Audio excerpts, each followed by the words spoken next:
كاب شعات عامت مالت بطورنت غيرنا مالتي كذي زي جماعة زي كسرح خلو بتعمل دسلني بتعمل قلت له إنا نبل ثلاثهم بزح جزء دريقنا إلى نيرنا براحة بتبيت دريقنا سلزمنا برنا كذي قلت له مالت حامينا إلى وصلنا إلى نيرنا كنحاول لنا خذ بقى بصراحة كنحاول لنا وصلنا إلى نيرنا بقى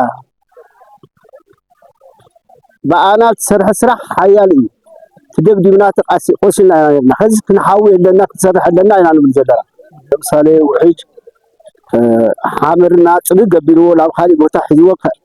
خيد لا قدمنا هم لا قبرنا لا سرحنا قدب سرحنا تحامد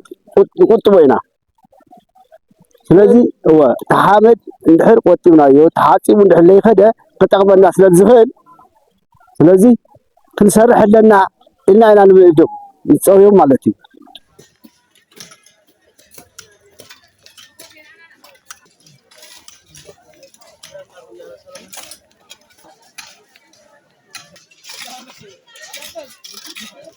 ልማት ሸጋ ነው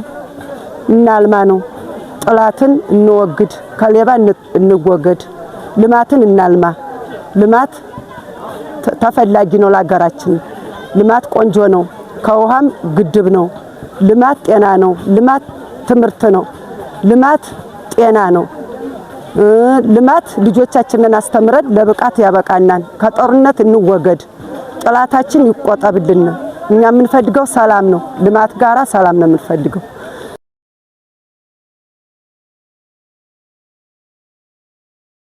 ተጓሳኡሊት ህብረተሰብ ተፈላለየ በቃ ወላ ልብረግረግ ብነምን ተፈናቀል ሰብኒና ኣብቲ ዝልቁ አረርሻ ከዚ ግን ዝገደባ ጀሚርና የኔና ኣብ ወፍሪ ሰማዕታት ጀሚርና ከዚ ለከት ክልተ ጀሚርና የኔና እስራ መዓልቲ ካው ቲ ተቋሪጹ ነረ ናይ ልምዓት ስራሕቲ ሓደልና ጀሚርና የኔና ብዙሕ መሬት ስለተጎዲኡ ስለነበረ እዚ ሓመድና ናትሸርሸረ ናትበጥበጠ ናኸደ ናብ ተፈላለየ ዓድታት ይኸይድ ነይሩ ከዚ ግን ተሓመድና ገዲብና ላብ ውጪት ለምንጻይና እንሰርሐለና ያው ጣቢያና ዋጃ ጥሙጋ አው ትሕቲ ኮማንድ ቦስ ለለ 3-4 ዓመት ያው ኮማንድ ቦስ ይላ ማሐድሮ ነበረ ማሊ ስራ ጥሪ ያው እቲ ኮማንድ ቦስ በሰራዊት ትግራይ ምንም እንደሆነ ባሉ ስለሌሉ ወጥኖ በጸገሙ ማለት ነው ካው ጀምርና ጥሪ 15 ጀምርና ናይ ሰማዕታት ዝክረ ሰማዕታትና በመዝካር በተደጋጋሚ 3 ማለት አካይድና ይናል ለ2600 ህብረተሰብ ዳሳተፈ ኣብዚ ቦታ እዚ ኣብዚ ደንዚ አግና ናይ ዘመቻና ሰማዕታትና በመዝካር አካይድና ኒና ማለት እዩ ህብረተሰብ ዋላ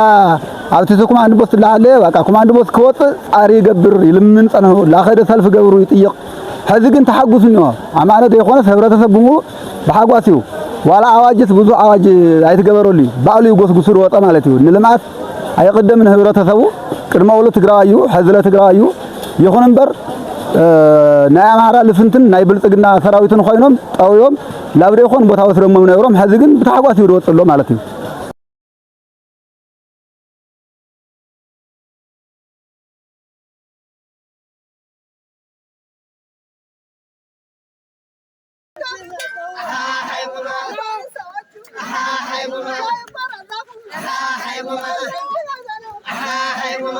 ወፍሪ ነፃ እቃብ ሐመድ ማይን ድተከታታሊ 5-6 ዓመት ኣብዚ ወረዳ ራያ ለማጣ ፍላይ ድማ ጣቢያ ዋጃ ጥሙጋ ተኻይዱ አይፈልጥን ናይ ዝዋና ምክንያት ድማ ኣብ ከባቢና ዘነበረ ኮማንድ ፖስት ኣብቲ ዘሎ ከባቢ ህዝቢ ከየልምዕ ናይ ማህበራዊ ኢኮኖሚያዊ ለውጥ ከያምጽእ አግትዎ ሒዝዎ ነብሩ بمسارات حزب حتوتاتن بزغبرناي ناوشت صقطن ملعلن اتكوماند بوست كابكاوينا كلق خيلي نمجمرا غزي دحر 6 عمت وفري اقاب حمد ماين اب وردا رايا لماطان اب طابيا واجا ጥሙጋ ዛክበርናዮ ዝተዋፈርናሎይ ስለዚህ እዚ ወፍሪ እዚ ምስ በዓል ለካቲት ሁሉ ጊዜ በዓመቱ እናካይዶ ወፍሪ ጀጋኑ ሰማዕታትና እንዝክረሉና ተንጎቦታት ሐምላዊ ልምዓት እናረጋግጸሉ ቡ አቢልናውን ማህበራዊ ኢኮኖሚና ለውጥ እናረጋግጸሉ እናምጸሉ ሰላምናን ሓድነትና ሱጡም ንገብረሉ ናይ ልምዓት ወፍሪ ህዝብ ትግራይ ኣብዚ ልምዓት እዚ ኣብ ኩለን ወረዳታት ዞባታት ኣብ ኩለን ጣብያታት እዚ ወፍሪ እዚ ይካየድ ናካይዶ ጀጋኑና ሰማዕታትና نوم نذكرنا بشمناتهم ዝተሓንጸጸ ስዳሎ ፕሮግራሚ እዚ ፕሮግራም እዚ ቀጻነት ዘለዎ ሃም ወረዳ ላይ ያለማጣ ሃም ጣቢያ ዋጃ ጥሙጋ ለተከታታሊ ኢስራን መዓልቲ ናካይዶ ወፍሪ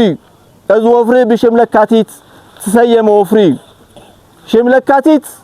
تقندنا حيز لب زمن ناي مبل 51 كنا خبر خلنا لكاتيت بعال مجمار برتاي قالسي حزباي ويان حرنه تግራይ تونا مرعي طرحنا مرح حسابنا بيراوي عادنتنا وحس بمقبار مسل عرسه وساننا مسل رأسه وساننا ناخرلون الناس تملون وفري زي وفري سلازي هزبي اتوم جغنا هزب وطابيا واجات مغا لما انتي مستنكراوي تاريخ يهم فصيمكم لما انتي جغانونا سماعتاتنا حضرهم اين عبرن بزبل وانا وشطاوي من العال غوركم از غوتات حملاوي المغبار حملاوي طرح يخونن درك تصاور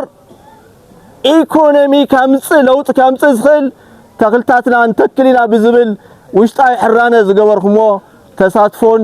ናዕዳን ክብርለኒ ንህዝብ ዋጃ ጥሙጋ ንህዝብ ራያ አለማጣ